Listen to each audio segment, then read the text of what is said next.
자, 그렇다면은 제가 말한 이 추론이 맞는지 한번 확인을 해보도록 하겠습니다.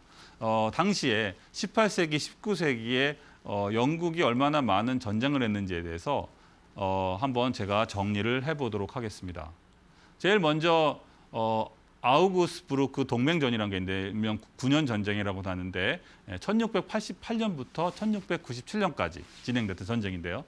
이 전쟁을 제가 왜 넣냐면은 바로 이 전쟁에 필요한 전비를 만들어내기 위해서 뱅크 오브 잉글랜드, 즉 영란은행이 탄생하게 됩니다. 네, 이 전쟁 때문에 이 전비를 조달하기 위해서 영란은행이 탄생한 것이죠. 그 이후에 얼마나 많은 전쟁이 있는지를 한번 보겠습니다. 네, 쭉 다 제가 읽어보진 않겠지만 굉장히 많은 전쟁들이 끊임없이 이어지고 있음을 알 수가 있죠.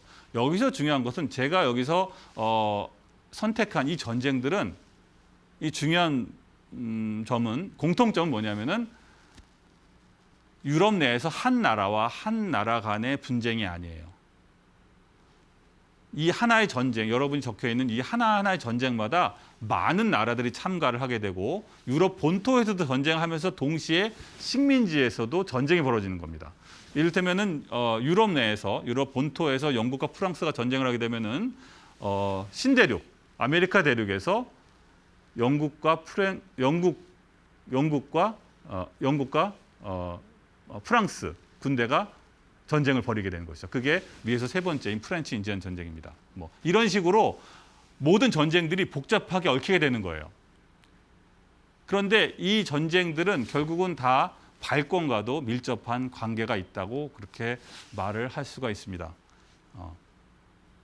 이렇게 해서 그냥 계속 돈을 찍어내서 돌릴 수가 있었던 것이죠.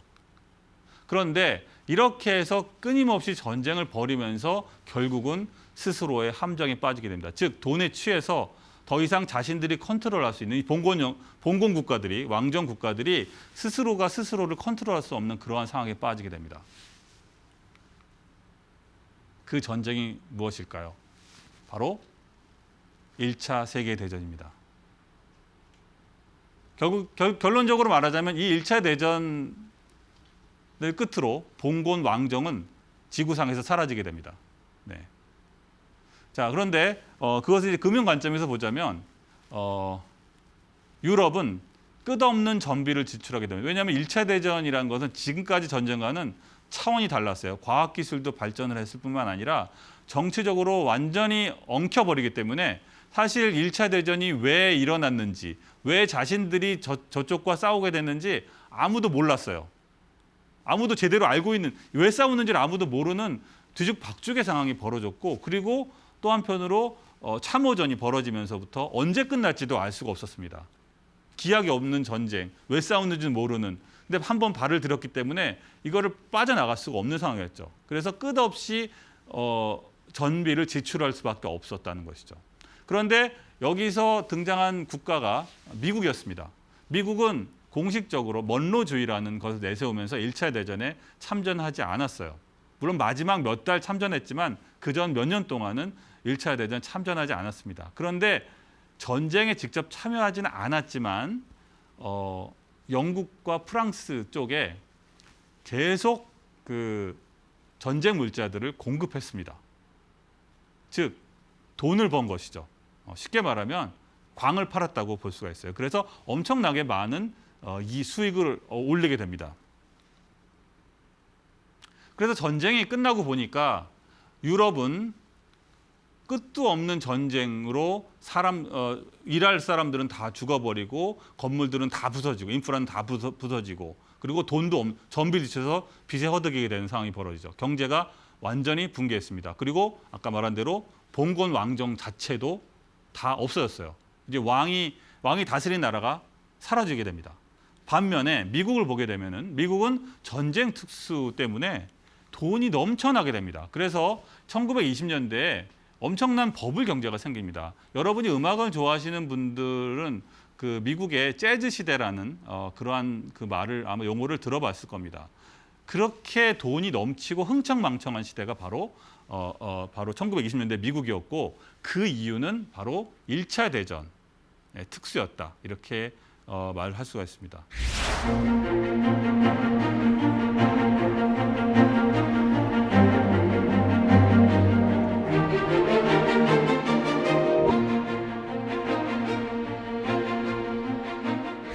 자, 이렇게 해서 유럽이 이제 생사 존폐에 걸리는 상황에 되자 이제 윈스턴 처칠이 등장하게 됩니다. 여러분은 지금까지 윈스턴 처칠이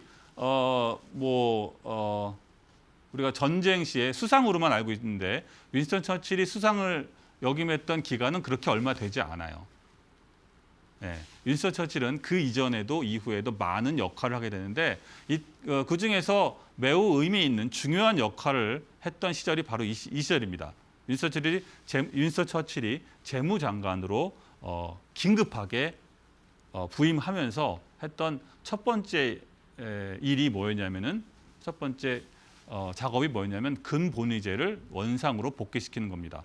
왜냐하면 전쟁 기간 동안에는 전비를 많이 찍어내야 전비를 이제 전쟁용 비용을 찍어내야 되기 때문에 근본위제를 일단 중단을 시켰었어요. 그런데 이제 경제가 너무 나빠지니까 전쟁 끝난 후에 이제 경기가 너무 불안하니까 윈스턴 처칠이 급하게 근본위제를 원상으로 복귀시킵니다. 중요한 것은 원상 복귀시켰다는 거예요. 전쟁 이전, 1차 대전 이전의 상태 그대로 복귀시켜버린 거예요. 경제에 대한 생각이 없는 것이죠. 그때 상황과 그 이후의 상황이 다르다는 것을 인식하지 않고 강제적으로 원상 복귀시켜버린 겁니다. 그랬더니 어떤 일이 벌어졌을까요? 금 부족이 벌어지게 됩니다. 왜냐하면 1차 대전 동안에 엄청나게 많은 돈이 이제 찍어낸 거죠. 돈을 찍어낸 거예요. 그래서 돈을 많이 찍어내는 만큼 돈의 가치가 떨어져 있고 돈이 너무 흔해진 거죠. 그렇기 때문에 그렇게 많이 찍어낸 그 돈들을 보증할 만한 충분한 양의 금이 부족할 수밖에 없었던 거죠.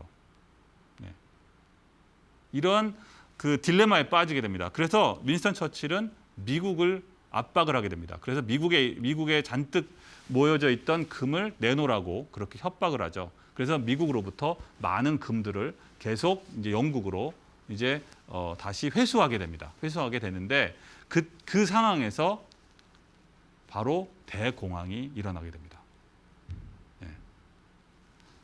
그래서 이 대공황은 단순히 미국에서 시작을 했지만 전 세계의 경제에 엄청난 충격파를 던지게 되고요. 그리고 이 대공황을 핑계로 미국은 금 유출을 중단하게 됩니다. 즉 영국이 계속 미국으로부터 금을 뺏어갔는데 왜 금이 모자라니까 그랬는데 미국은 이 대공황을 핑계로 해서 우리 금을 못 주겠다고 영국에게 대놓고 그러한 그 반항을 하게 됩니다. 그래서 대공황에 관련한 그러한 음모론을 좋아하는 그러한 분들 중에는 바로 이 금 유출, 영국으로 되는 금 유출을 막기 위한 무슨 음모였다, 뭐 이런 얘기도 하게 되는데 대공황은 그렇게 간단하게 그렇게 설명할 수 있는 그러한 사건은 아니라고 볼 수가 있어요. 어쨌든 제일 중요한 것은 대공황 전후로 금 유출이 중단되었다. 이 사실은 굉장히 중요해요. 화폐 역사의 관점에서는 매우 중요하다고 볼 수가 있어요. 자, 그렇게 해서 대공황이 전 세계로 확산이 되고 금 유출이 중단이 되면서 당시에 이미 미국은 가장 금이 많았기 때문이죠. 모든 나라마다 이제 금이 부족하게 됩니다. 금이 부족하게 되죠. 그래서 뱅크런이 발생하게 되는 여러분이 제가 말한 대로 금 본위제에서 가장 두려워하는 뱅크런들이 각 국가마다 일어나게 됩니다. 대표적인 나라가 독일이죠. 그래서 중앙은행이 도산을 해요. 이러한 엄청난 사태가 벌어지게 됩니다. 그러다 보니까 당시까지 파운드로 기축통화를 유지하던 영국이 이제 항복을 하게 됩니다. 그래서 결국 금 본위제를 포기하게 되죠. 이때는 이미 윈스턴 처칠은 자리에서 물러난 상태예요. 결국 윈스턴 처칠이 재무장관으로서 하려고 했던 그 영국을 다시 일으켜 세우려는 대영 제국을 다시 예전의 영화를 찾으려는 그러한 시도는 결국 대공황 때문에 포기하게 된 것이죠. 자, 그렇게 해서 이 영국은 뒷수습을 위해서 오타와에서 회담을 개최하게 되는데 이 회담의 이름이 바로 대영 제국 경제회의입니다. 브리티시 엠파이어 이코노미 컨퍼런스. 즉 영연방들 영국을 포함해서 영국의 식민지였던 많은 영연방, 영어를 사용하는 영연방들이 다 한 자리에 모입니다. 네, 그래서 영국, 호주, 캐나다, 남아공, 뉴질랜드, 인도 등 각 나라들이 모여가지고 회담을 하게 되는데 앞으로 우리가 어떻게 살 것이냐 여기에 대해서 어떤 결론을 내리게 되냐면은 영연방 경제 블록이라는 것을 만들게 됩니다. 이제 영국은 전 세계 파운드를 기반으로 한 파운드 기축통화를 기반으로 해서 전 세계를 컨트롤하는 그러한 역할을 포기하고 일단 우리끼리 영연방끼리 모여서 일단 살아남자 이러한 정책을 펼치게 되는 것이죠. 네. 그래서 영연방끼리는 교역을 자유화하게 되고 연방 이외 국가에다가 고관세를 매기게 됩니다. 무역 전쟁을 시작한 것이죠. 지금은 일단 우리가 사는 게 중요한 상황이 된 거예요. 너무 급해진 거죠. 이 화폐 정책 때문에 이러한 급박한 상황에 몰리게 된 것입니다. 근데 문제는 뭐냐? 이 영연방에 끼지 못한 나라가 있었습니다. 그 나라가 바로 미국이죠.